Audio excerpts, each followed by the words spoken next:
ఉప్పు పప్పు కొంతందుకు మస్తు తిప్పలైతుందని నిన్న ఒక ఆడ ఎమ్మెల్యేలు జీతాలు పెంచుకున్నారని మేము వార్త చేసినాం కదా. మరి పబ్లిక్ ఊకుంటారా? ఎట్లెట్లా మాకు గరీబ్తనం లేకుండా చూడుండ్రంటే మీరు మీ గరీబ్తనాన్ని ఎలా వసుకొని మీరు జీతాలు పెంచుకుంటారా? అన్లోళ్ళకి దిగిండ్రు. మరి నిజమే కదా, మమ్ముల పెద్దోళ్ళని చేయుండ్రి అని కుర్చీని ఎక్కిస్తే పబ్లిక్ని మర్చిపోతే తిట్టరా మరి కదా? అర్రర్రర్రే ఢిల్లీ ఎమ్మెల్యేల నోటికాడ బుక్కెత్త కొట్టే ఉపాయం చేస్తున్నారు ఈ కాంగ్రెస్ పార్టీ వాళ్ళు.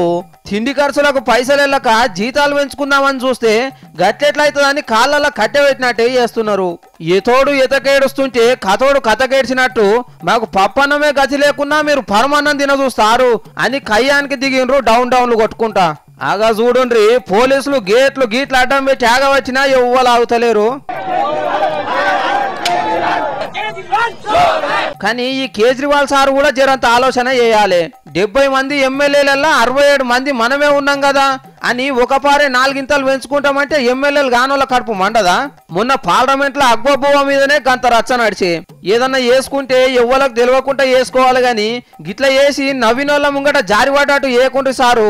కడమ పార్టీలు ఎట్లా చేస్తున్నాయో చూసుకొని ఫాలో కాండ్రి అని సలహా ఇస్తున్నారు షీపూర్ పార్టీ అభిమానులు.